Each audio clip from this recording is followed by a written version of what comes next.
Welcome to the Pub Sports Radio NFL Closing Time Show. It is Sunday, January 24th. This is actually our second to last closing time show. We've only got one more after this, and it's going to be Super Bowl Sunday edition of the show. It's been fun. The NFL season winding down, and we're really to the best part where it's, truly you could make a case these are the top four teams in the NFL this year. These are the top four teams left standing. The Saints were certainly up there, and you could have made a case for them as well. But the fact the Bucs beat them head to head means we pretty much have the top four teams in the NFL right here: Buffalo, Kansas City, Green Bay, and Tampa Bay, looking to punch their ticket to the Super Bowl in 2 weeks' time. Skee Profit, Connor Mack with me as always, ready to break these games down. Guys, let's get right to it. We'll start with the NFC Championship, 3 p.m. Eastern, noon Pacific. We've got Green Bay hosting Tampa Bay. Green Bay 3-point home favorites here at Lambeau Field. This number's gone back and forth the last 24 hours between 3.5 and 3. It's currently Green Bay -3. The total's been bet up from 51 to 53 now in most spots in this game.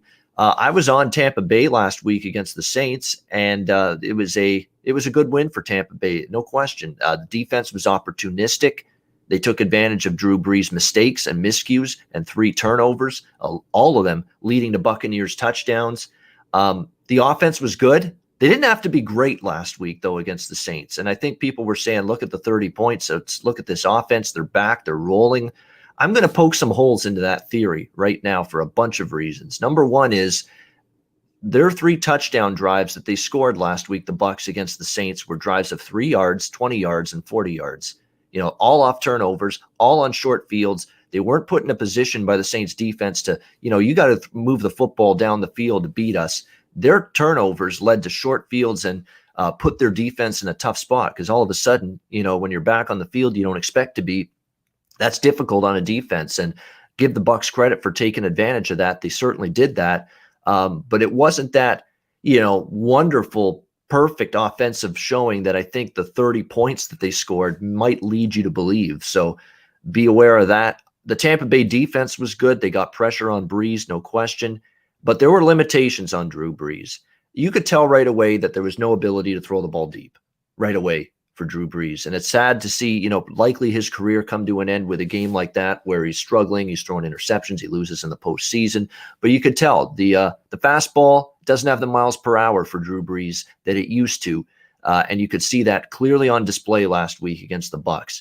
There were no passes from Brees hardly at all beyond 20 yards, I think was the top throw of the day for Drew Brees in that game. It was so worrisome, his ability to throw the ball at really deep down the field and stretch the defense and stretch the secondary. It was so worrisome for the Saints that they actually had to bring in Jameis Winston to throw that trick play, deep ball to Traquan Smith for one of the New Orleans touchdowns in that game last week. It tells you all you need to know. There was some worry that, Drew Brees is not going to be able to get the ball deep 50-yard out routes down the field, and we saw that clearly on display. That's not going to be the case against Aaron Rodgers today.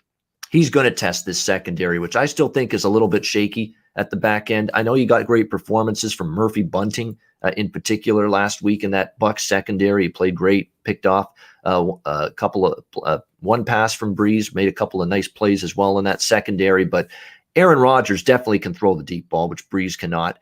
And I think there's going to be more targets to worry about because the Packers have seen the emergence of Valdez-Scantling, the emergence of Lazard, the emergence of Equanimous St. Brown, the emergence of Robert Tonyan, the tight end. All of these guys, when early in the season it was really Devontae Adams was carrying the receiving core, there's a lot more players in that receiving core that have stepped up for this Green Bay offense down the stretch, an offense that surged. I think it's going to be a much greater test for Tampa Bay, and we can't underestimate what the Packers did against the Rams. The Rams are an elite defense with a great pass rush, and they sliced and diced. They didn't just, win the game against the Rams. They sliced and diced what was arguably one of the best defenses in the NFL in the win against the Rams last week. So that to me was impressive. I don't know if Tampa Bay measures up with the Rams in terms of defense. They're solid on their best day. They're good on their best day. I don't know if they're as good as the Rams defensively on their best day. And on the other side of the equation, when you look at it, the Green Bay defense has picked it up. They're not still, I think, an elite group, but their pass rush has come on. Smith and Smith have come on. bringing more and more heat on opposing quarterbacks lately. That's going to be important against Tom Brady. And I think that defense can hang in there against him. And if they can get the sort of pressure from the front four they did last week against the Rams, Jared Goff was under constant pressure in that game.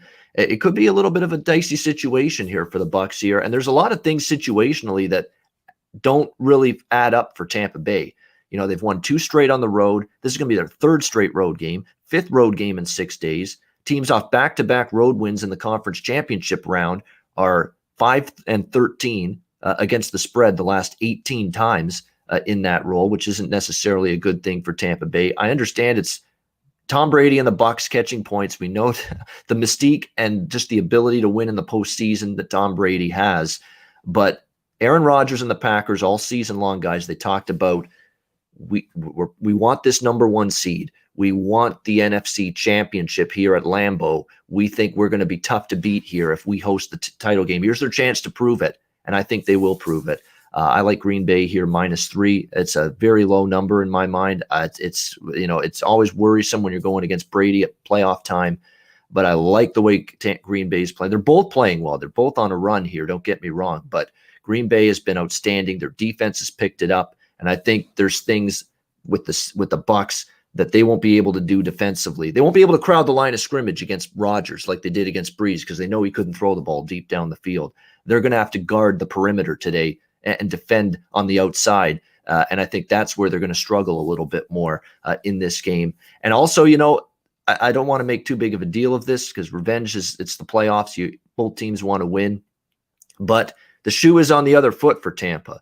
New Orleans beat Tampa twice during the regular season. So it's Tampa Bay going into last week's game thinking we've got to make the adjustments. We're going to work that extra hard.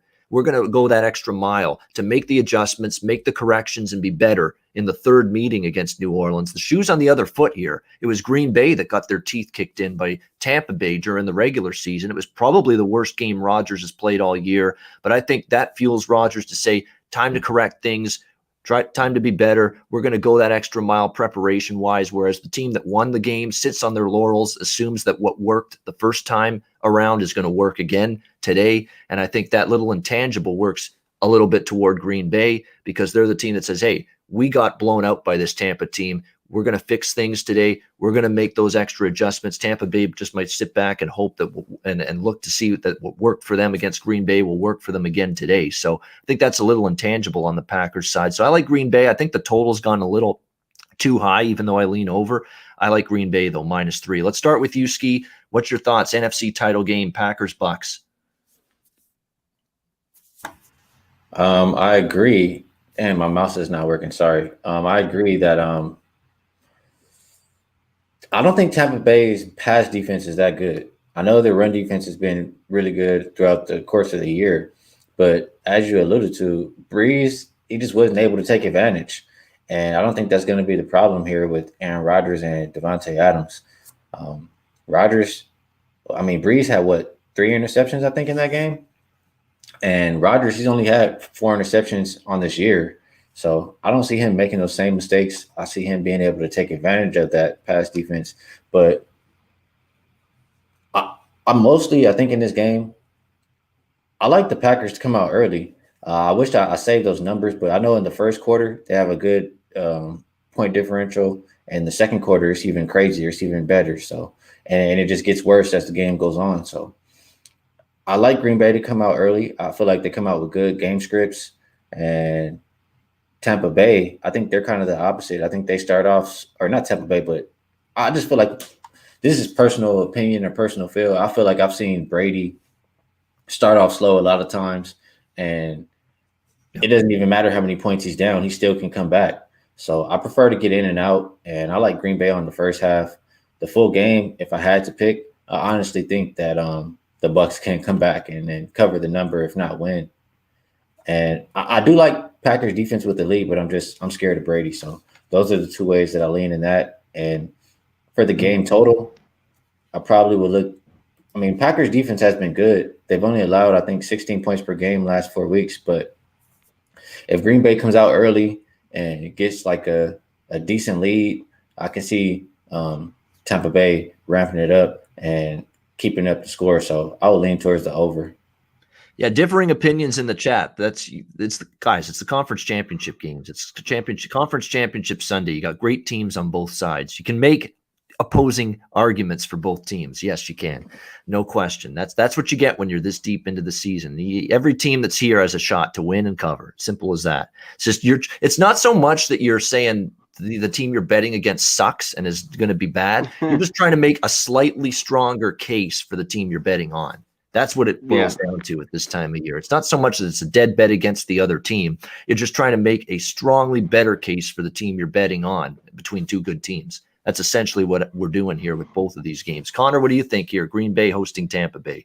I like what Skee said there a little bit with the Packers first half. I think they come out good in this one. I keep going back to that game in October. I know it's different. Packers were up 10-0, and then Rodgers threw that pick 6, and it just steamrolled from then on. My best play in this game is the under. I think it is too many. Once we got past the 51.5, 52, now it's at 53, 53.5, even a couple places. I think the best play is the under in this game. For full game, I'm looking at the Bucks if you can get the 3 in the hook. I think this is a close game. Green Bay should win it. They're at home, Lambeau Field. They played all year for this to be at home.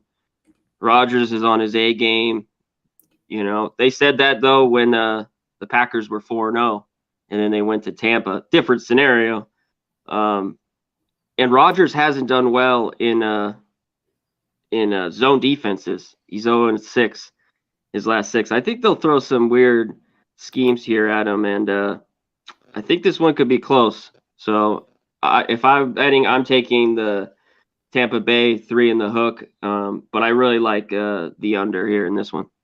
All right, liking the under now at 53. From a prop standpoint, you're going to have to pay a tax for Devontae Adams.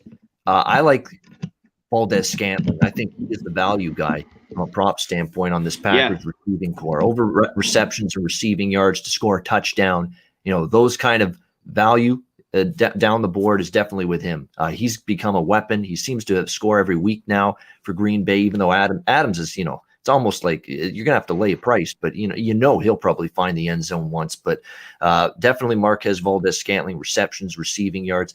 Now, from a Tampa Bay perspective, they're going to try to run the football. They know Green Bay's weakness defensively is against the run. But the problem is, now with a healthy Ronald Jones, who is going to get more carries? Who's going to get more touches? Is it going to be Ronald Jones or is it going to be Leonard Fournette? There's that question mark out there. And from a prop standpoint, that's difficult. Makes it difficult. Who's going to get more of the opportunities is likely going to get more of the production for the Tampa Bay running ground attack today. So is it going to be Fournette? Is it going to be Ronald Jones now that he's healthy? So that's why it's tough. I'd like to bet over rushing yards, both of those guys, but I don't know if I want to pick both of them. I'd rather pick just one of them. Unfortunately, I don't know who's going to get more of the lion's share of the carries for them. I think you could sprinkle a bit Jones and Fournette rushing touchdown as well and hope you at least cash one, if not both, for Tampa Bay, because I do think they're going to still throw, but Brown's out, so it takes away one more weapon from the Bucs passing game. They know they can test maybe this Green Bay run defense a bit.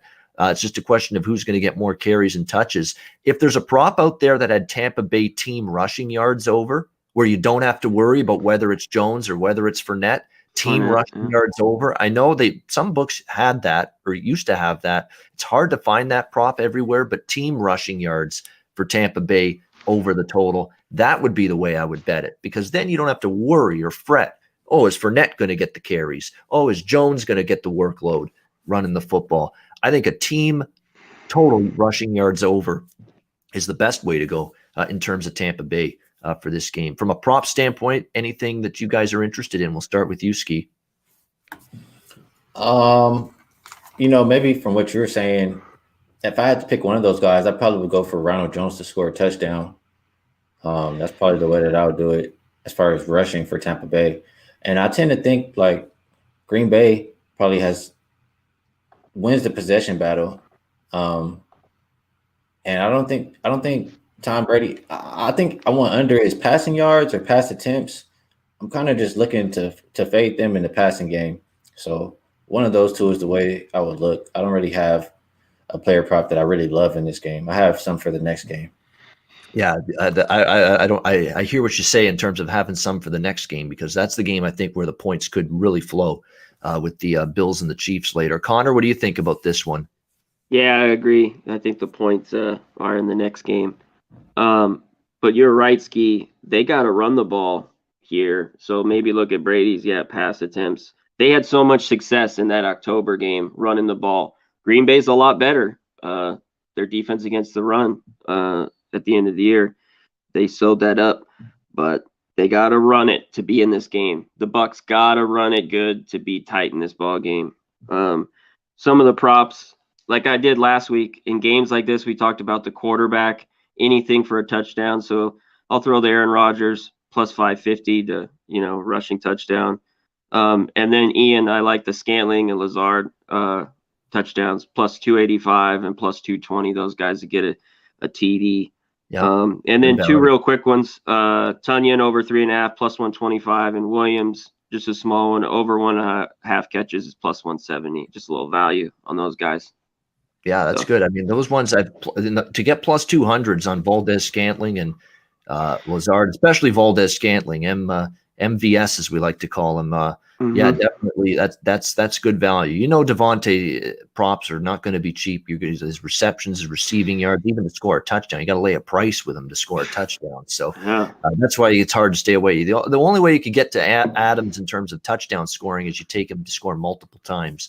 For a little bit a better price. All right, the AFC Championship now. We've got the Buffalo Bills, Kansas City Chiefs. Kansas City, how about this? Mahomes is playing, and this number is just staying pat at 3. I'm kind of shocked by this.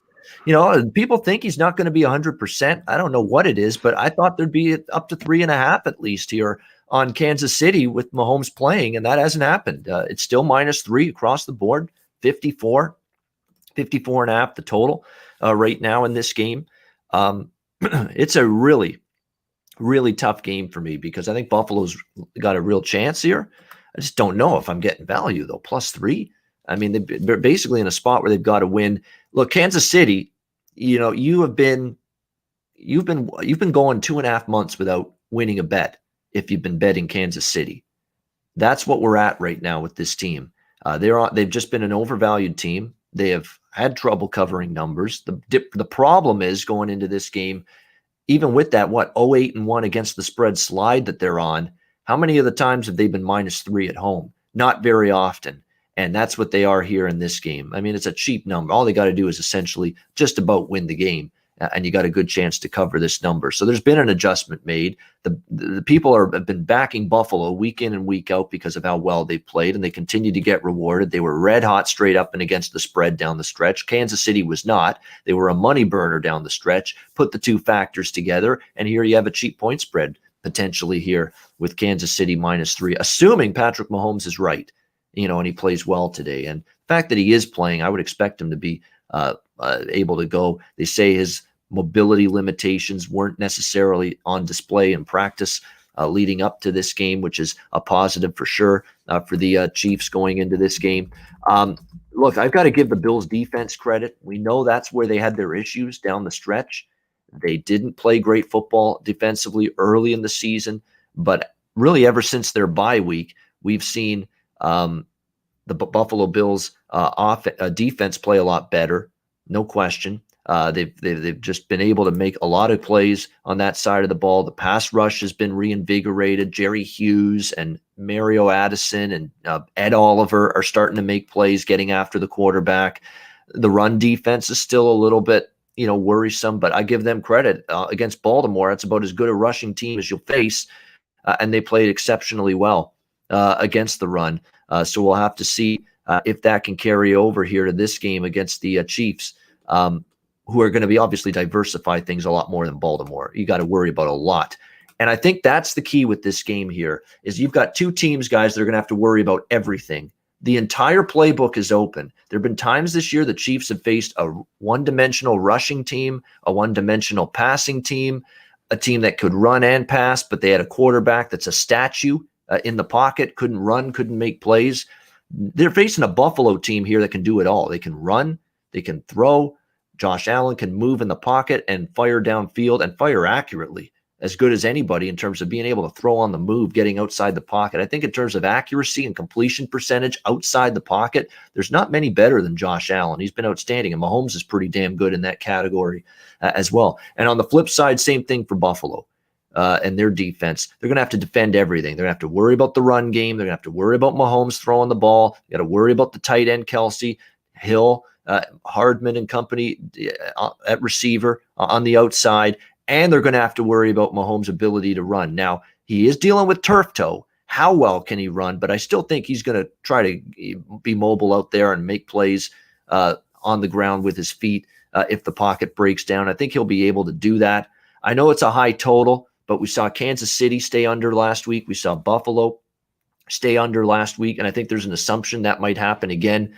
The Cleveland game, first of all, it was a very slow pace on both sides. Cleveland took all the time off the play clock. So did Kansas City. There were missed opportunities early in that game.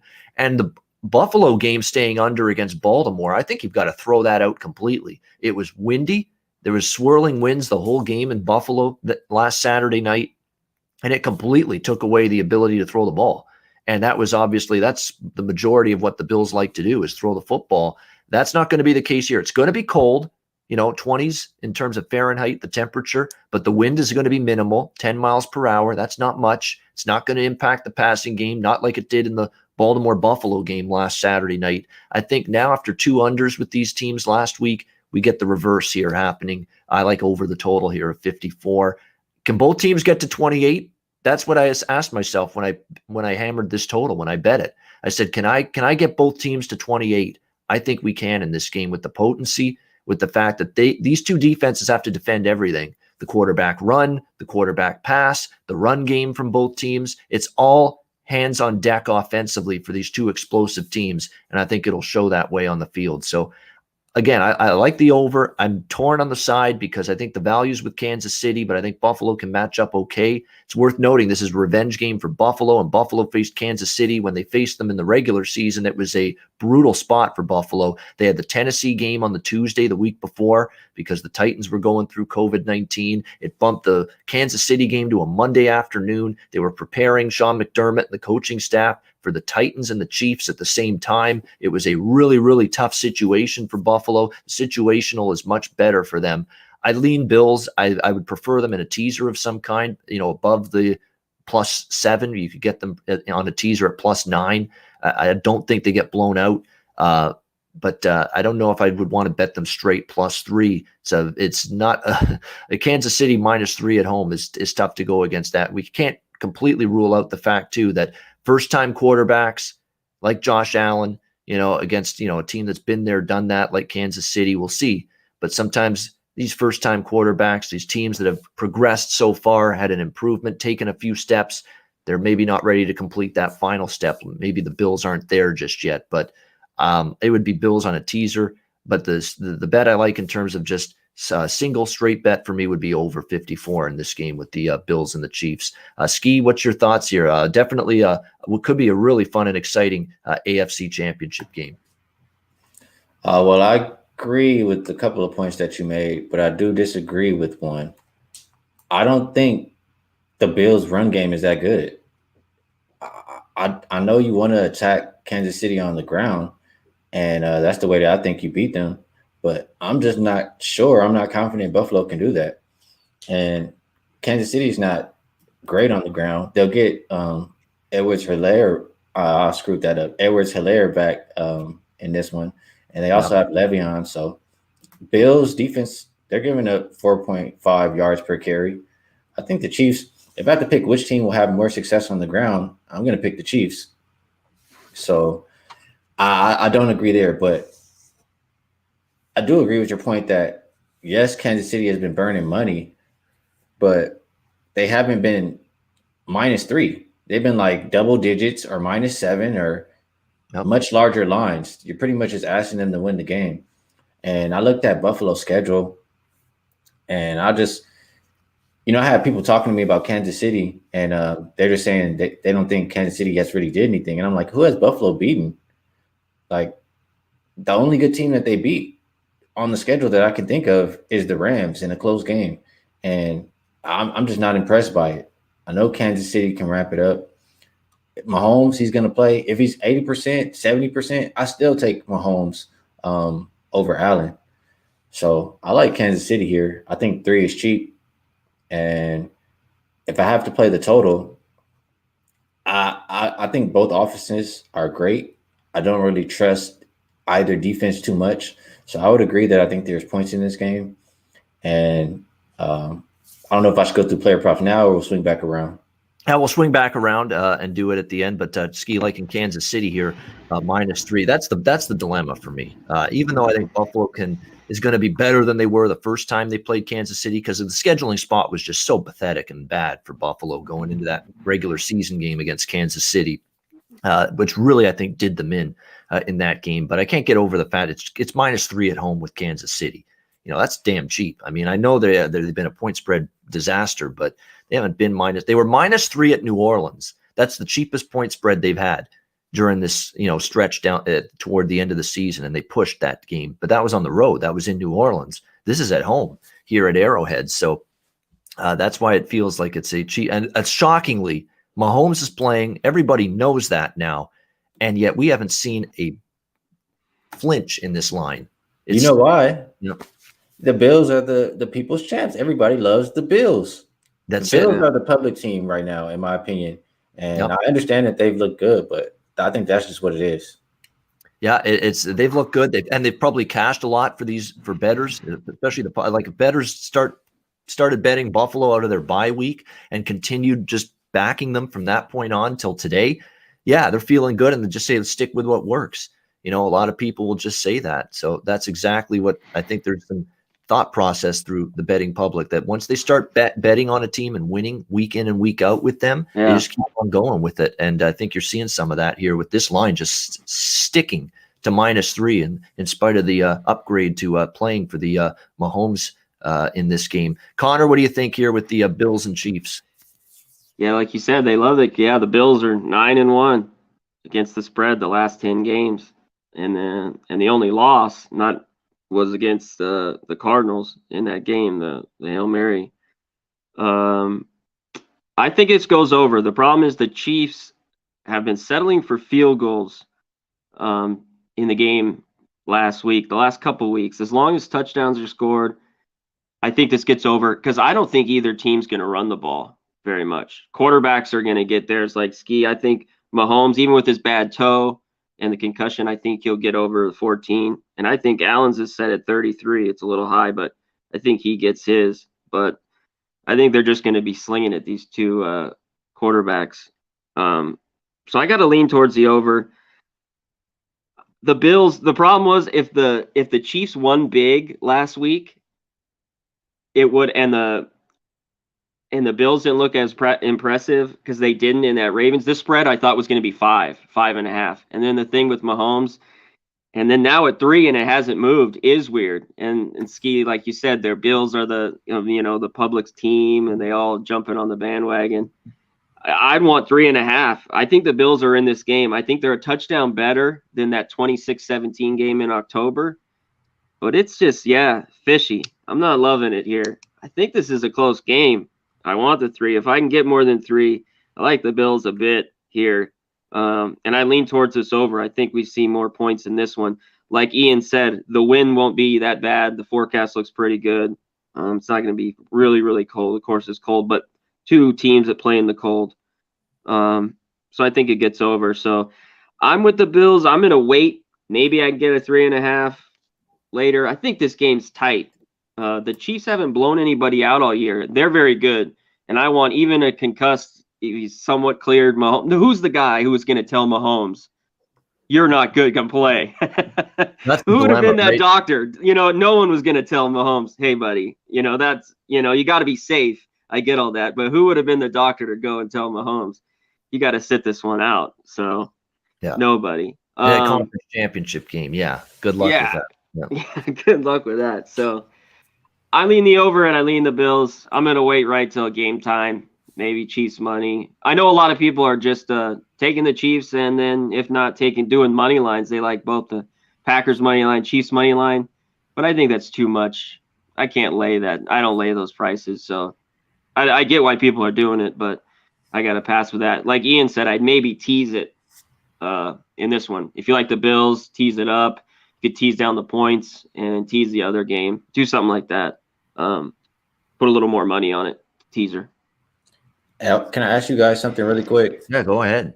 About that line, I don't know. I think somebody mentioned it, or maybe the chat mentioned it. That is, it was been 3 up the whole time. It hasn't moved, and I still see some guys questionable on the injury report. You think once those guys are ruled in, like CEH, Le'Veon Bell, once guys like this are ruled in, you think the line will move then, or you think it still stays? It might still stay because I thought Mahomes would be the needle mover. I'm not sure Clyde Edwards-Helaire is the needle mover to the public that or Le'Veon for that matter. Le'Veon's been up and down. I think Clyde Edwards-Helaire is big. He's expected to be be they're saying he's playing. Clyde Edwards-Helaire. He's the guy I want in there. He's the guy that's the explosive back right now. It's not Le'Veon Bell. He's the difference maker for that Chiefs offense because they can throw it to him out of the backfield. He can make people miss. We know Watkins was expected to miss this game. They say he's going to go through a pregame workout before the game today, but they still think he's a long shot to play Sammy Watkins. So we thought Watkins was out earlier in the week. He's very doubtful. They're going to at least see if he can test it out before kickoff, but he's still doubtful. And they're not expecting him, but they're going to at least give him a shot, Watkins, to test out his injury before the game starts. So those are the main ones for Kansas City. As far as the Bills are concerned, Gabe Davis is the main one. We know Zach Moss is out, so it's all Devin Singletary with their running game today. Gabe Davis is questionable as of right now. So it's likely going to be a game time decision for him. He did practice Friday, but was limited. And it's unfortunate because I like Davis from a prop standpoint if he plays, but not necessarily as much without him.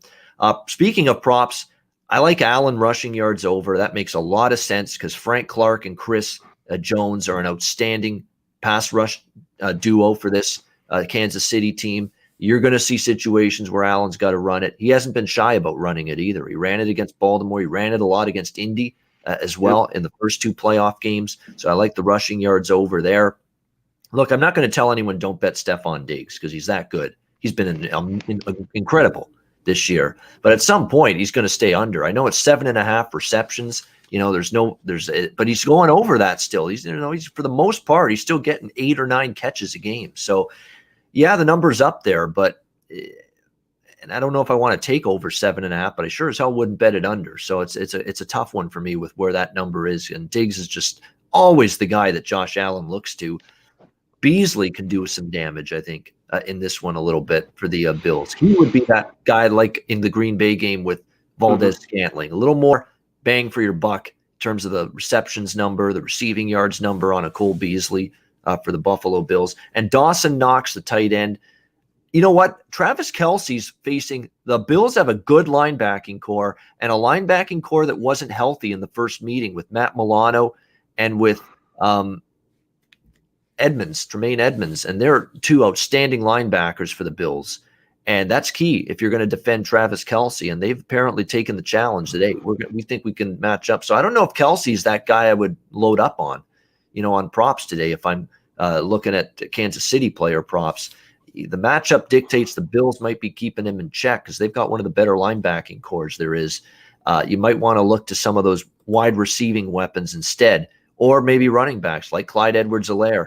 Devin Singletary, there is a prop of his I like, and this is one that I think is a good one. Receiving yards, not rushing yards, receiving yards. I think you're going to see screen passes, a little dump off passes from Josh Allen to Singletary. He was used a lot as a receiving running back last week against the Ravens. I could see that again here. Devin Singletary. If I'm going to bet a Singletary prop here, it's over receiving yards for me with him, not rushing yards. So those are a few of the props I like. I'll be posting some touchdown scorer props as well. Allen, Beasley for the Bills. Dawson Knox, I think, for the Bills. He's been finding in the end zone lately for the Chiefs. Tyreek Hill, but you got to pay a price. Mecole Hardman to me is the value guy from the receivers of the Chiefs. I think that's the guy that's becoming more and more targeted by Patrick Mahomes, Demarcus Robinson as well. I think, though, Mecole Hardman he's the guy that could really have a good game today. Because look, Tyreek Hill is going to be matched up on one of the best cornerbacks in the NFL, Tre'Davious White for the Bills. So to me, we're looking at a situation where you want to look at that second option for Mahomes, because Hill might, and it's going to be tough because Hill somehow is so damn fast, he can always get open, even against a guy like White. But I would look at McCole Hardman. He, to me, is that value prop guy for Kansas City wide receivers today. Skee, will go to you in terms of props that you're looking at and interested in for this game, Bills and Chiefs. Well, I mean, Mahomes was questionable not because of his toe. He was questionable because of concussion. And the last time he played, I saw him scramble, I think, for a first down, even with that toe. So yeah. I think his rushing yards are a little bit too low. The Bills, I think they'll test him. They'll blitz him a little bit more than usual, probably. And I think he can get out and get more than 14 yards. So I would look towards that for Mahomes. And I like Josh Allen to score a rushing touchdown. And my reason is he scored half of Buffalo's rushing touchdowns this year. And Kansas City has the worst red zone defense in the NFL. Teams score 76.6% of the time on them. So if they get close enough, I could see Allen sneaking one in. I didn't find the price, but if it's plus money, I would love it. Yeah, there's definitely Josh Allen, as we saw it in the Colts game, especially down by the goal line, inside the 2-yard line, his ability to take off and run with it, minus 110 plus 100 in most spots for Josh Allen, anytime touchdown. That's what we're looking at. That's a little bit better than at least Hill and Kelsey are minus 160 and minus 150, respectively. You've got Clyde Edwards-Helaire minus 110. Like I say, Beasley plus 160. Mecole Hardman plus 175. That's where you're looking at some better value. Mahomes plus 200. He ran in a touchdown last week against the Browns. Plus 200 for him to score is interesting. Dawson Knox plus 240. That definitely is interesting because he's been getting red zone targets for Josh Allen in the Bills passing game. So there's some good ones in that plus 140, 50, 60, plus 200 range. There's some good options, I think, for touchdown scoring props. Connor, what do you think for props here in this game? You guys nailed it. You got to look at Mahomes and Allen. This is to go to the Super Bowl. Yeah, down at the goal line just to get in. You scrap every inch to get in. So those guys are always a good TD. Ian, like you mentioned, I'm big with Hardman, score a touchdown, and Hardman over 3.5 receptions is plus 135. I like, and the score touchdowns plus 200. For the Bills, the value score a touchdown anytime. Beasley plus 275 and Browns plus 200. I think those guys, that's a lot of value there. I think one of those two will get in the end zone after Diggs if you're looking for a receiver to get in the end zone. And every once in a while, first TD, throw one out, like Allen's plus 1,100, and a little value first TD, throw a few bucks. Diggs is plus 850. That's about the only value you'll get with him. He's got to score the first TD with that. And I like the QB, the rushing yards a little bit as well. Mahomes over 14, and Allen over 33.5. He's their running back. he's their guy. When he breaks down, he's going to take off. Huge dude, 6'5", 260, take off. So those are the props I like. He's got that unbelievable combination, Josh Allen, when he runs, as the strength, physicality, because he's a big guy. It's hard to tackle him. And he's got hard to take him down. And quickness and hops for a guy like that size. That's unbelievable, the Josh Allen, the way he's able to run with it. It's got that great combination. So I think he'll, again, there's a chance to go to the Super Bowl. If there's nobody open, and that's the thing with Allen, he doesn't force footballs very often into coverage anymore. He's gotten so much better at that. And he's more than willing to just take off with the football if no receivers can get open down the field. So I think that also going to open the door for him to be able to get over that rushing yards prop, because this is obviously a step to get to the Super Bowl. You don't want to force the football if nothing is open. The Chiefs secondary is pretty solid. In fact, the Bills secondary is pretty solid the way Tre'Davious White leads that group. And he'll be matched up on Tyreek Hill. That's a big matchup. We talked about Adams and Ramsey last week, and the Adams got the better of Ramsey, and the Packers won and covered. Who's going to get the better of that matchup? Tyreek Hill matched up against Trey White, who's the best cornerback on the Bills and one of the better cornerbacks in the entire NFL. That's a big-time matchup right there. Hill wins the matchup. Chiefs probably win the game. If White wins the matchup, I don't want to say the Bills win the game for sure, but they give themselves a much better chance anyway. So that's a great one-on-one matchup with receiver versus elite cornerback in that one. That'll be fun to watch. All right, that's our breakdown. We've gotten through both championship games, side, total, props. We've given you a little bit of everything. Thanks to everyone for tuning in, almost 100 viewers. We appreciate it. And not just watching this show, all of our shows. We're on together, the three of us, for NBA shows 3 days a week, Monday, Wednesday, Friday. Connor and I do the college basketball show. That'll keep going as well. Horse racing with Razor Sharp and the crew. Live MMA like yesterday for the big UFC card with McGregor and Poirier. Lots of great stuff here on Pub Sports Radio, so make sure you keep tuning in. And we have one more NFL closing time show, Super Bowl Sunday, noon Eastern, 9 a.m. Pacific. We'll get you ready. Same like this show, side total props. We will talk about everything Super Bowl in a couple of weeks on Sunday, February the 7th, getting you ready for the matchup between two of these four teams that are playing today. Connor, we're going to get to best bets, and obviously we only have 2 games to pick, but it's a tradition. We got to throw out a best bet at the end of the show. Before we get to that, Connor, what's the sponsors saying to us? If you guys need a book, head to mybookie.ag at promo code PubSports. You get 50% off your deposit. If you use credit or debit, you get 100% off if you use Bitcoin. So put in 1,000, you get 1,000. You put in 100, you get 100. You got to deposit at least 100. Just go to mybookie.ag at promo code PubSports.